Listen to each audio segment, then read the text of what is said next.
ನಮಸ್ಕಾರ ಸ್ನೇಹಿತರೆ, ನಿಮ್ಮೆಲ್ಲರಿಗೂ ರಮೇಶ್ ಲೋವರ್ ಮಾಡುವ ಶರಣಾರ್ಥಿಗಳು ಎಲ್ಲರಿಗೂ ನಮಸ್ಕಾರ. ಬಂಧುಗಳೇ, ಬೇಸಿಗೆ ಹೆಚ್ಚಾದಂತೆಲ್ಲ ನಗರ ಮತ್ತು ಗ್ರಾಮೀಣ ಪ್ರದೇಶಗಳಲ್ಲಿ ಕುಡಿಯುವ ನೀರಿನ ಹಾಹಾಕಾರ ಏಳುವುದು ಸಹಜ. ನೀರಿನ ನಿರ್ವಹಣೆ ಸಲುವಾಗಿ ತಾಲೂಕಿನಲ್ಲಿ ಟಾಸ್ಕ್ ಫೋರ್ಸ್ ರಚನೆ ಮಾಡಿರ್ತಾರೆ. ಅದರ ಮುಖ್ಯಸ್ಥರಾಗಿ ಶಾಸಕರೇ ಎಲ್ಲ ತಾಲೂಕುಗಳಲ್ಲಿರ್ತಾರೆ.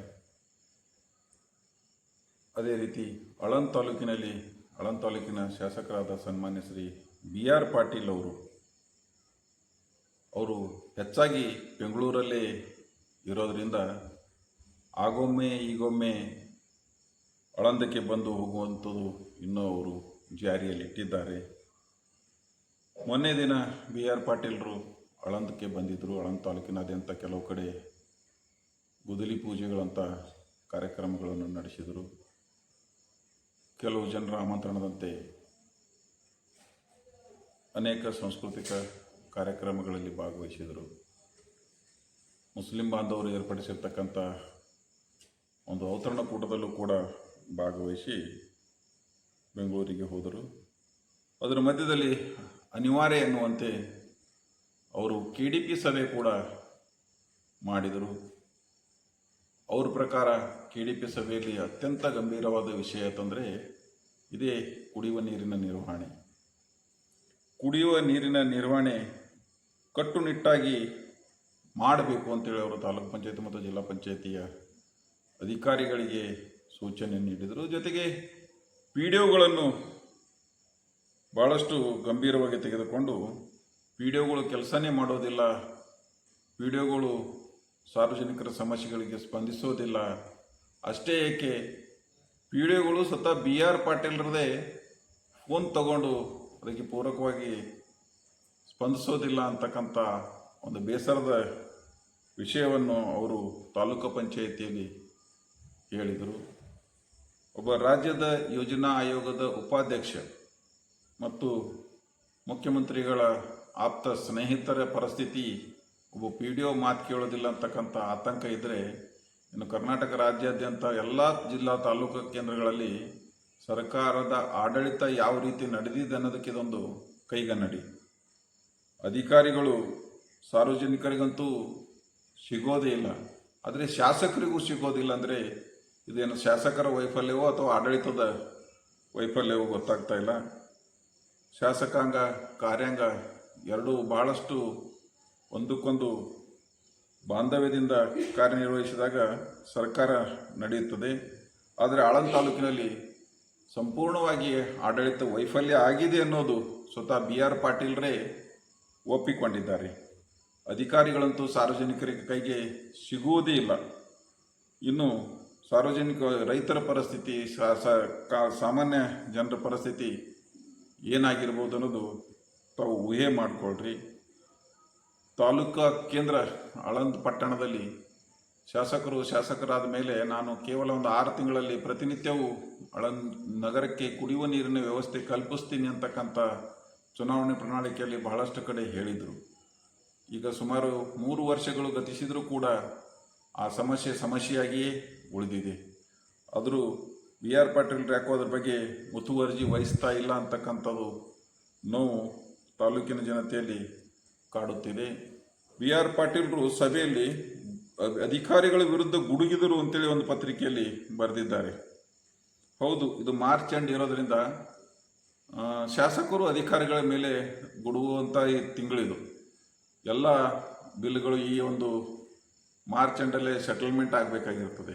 ಭಾಳಷ್ಟು ಬಿಲ್ಗಳು ಸೆಟಲ್ಮೆಂಟ್ ಮಾಡಿಕೊಂಡು ಆ ಗುಡುಗು ಮಿಂಚುಗಳಿಗೂ ಅಧಿಕಾರಿಗಳು ಎಲ್ಲ ತಣ್ಣೀರು ಎರಚಿ ಎಲ್ಲರಿಗೂ ಸಮಾಧಾನ ಮಾಡಬೇಕಾಗಿರ್ತದೆ.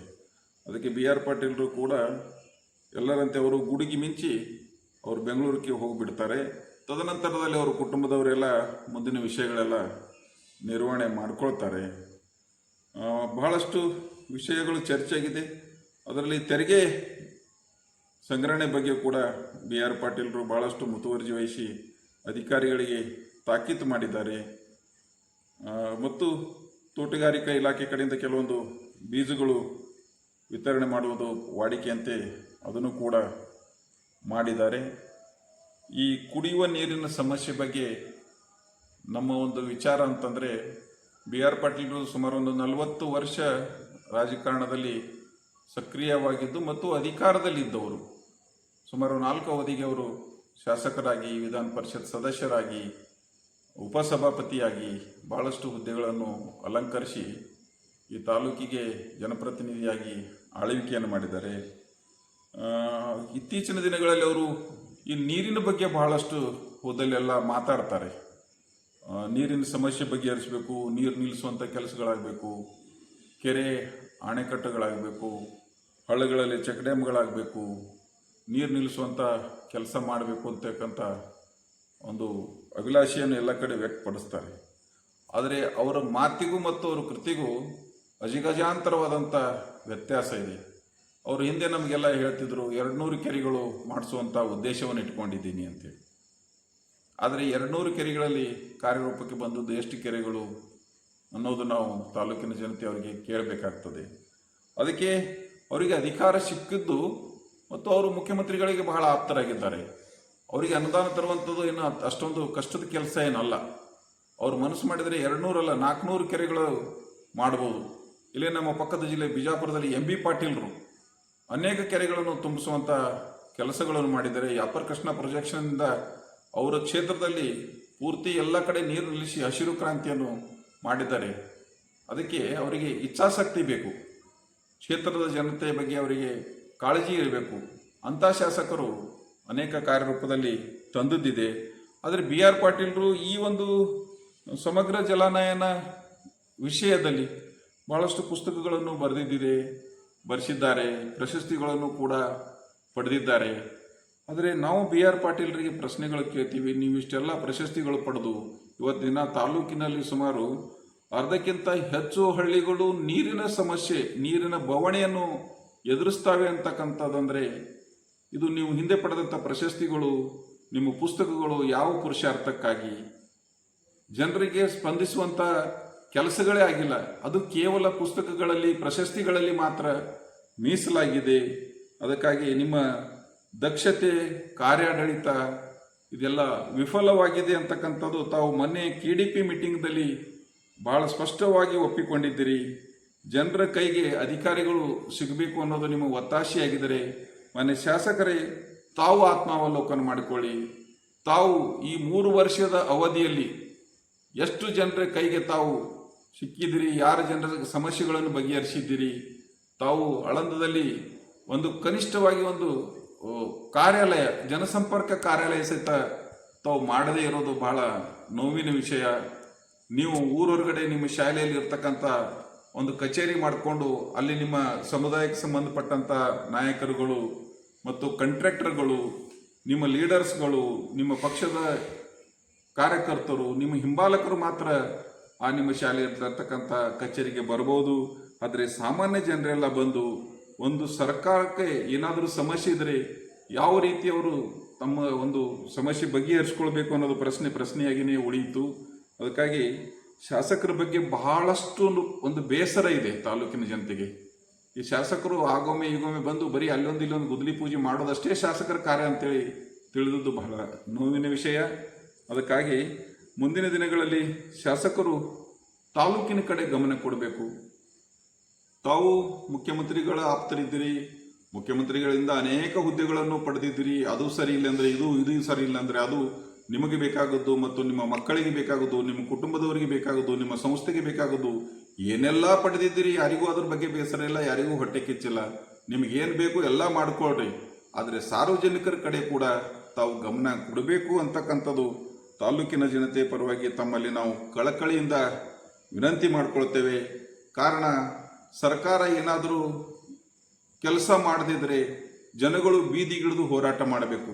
ಆದರೆ ಬಹುಶಃ ಅದು ಇನ್ನು ಮುಂದೆ ಸಾಧ್ಯ ಇಲ್ಲ ಅಂತೇಳಿ ನನ್ನ ಅನಿಸಿಕೆ ಇದೆ. ಜನಗಳಲ್ಲಿ ಹೋರಾಟದ ಮನೋಭಾವ ಸಂಪೂರ್ಣವಾಗಿ ಕುಸಿದು ಹೋಗಿದೆ. ರಾಜಕಾರಣದಲ್ಲಿ ಮೊದಲು ಹೋರಾಟ ಮಾಡೋರು ನಾಯಕತ್ವ ಸಿಗ್ತಿತ್ತು. ಆದರೆ ಇವತ್ತು ಬಕೀಟ್ ಹಿಡಿಯೋರೆಲ್ಲ ನಾಯಕರಾಗಿದ್ದಾರೆ, ಹಿಂಬಾಲಕರಾಗಿದ್ದಾರೆ. ಹೊಗಳು ಭಟ್ಟರೆಲ್ಲ ಇವತ್ತಿನ ದಿನ ನಿಮ್ಮ ಸುತ್ತಲೂ ಆವರಿಸಿದ್ದಾರೆ. ವಾಸ್ತವ ಏನಿದೆ ಅನ್ನೋದು ಅದು ನಿಮ್ಮ ಗಮನಕ್ಕೆ ತರಲು ಅವರು ಬಿಡೋದೇ ಇಲ್ಲ. ಅದಕ್ಕಾಗಿ ತಾವೇ ಸ್ವತಃ ಜನರ ಒಂದು ಸಮಸ್ಯೆಗಳಿಗೆ ಸ್ಪಂದಿಸುವಂಥ ಕೆಲಸಗಳು ಮಾಡಬೇಕು ಅಂತಕ್ಕಂಥ ಮನವಿಯನ್ನು ತಮ್ಮ ಮಾಡ್ತೀವಿ.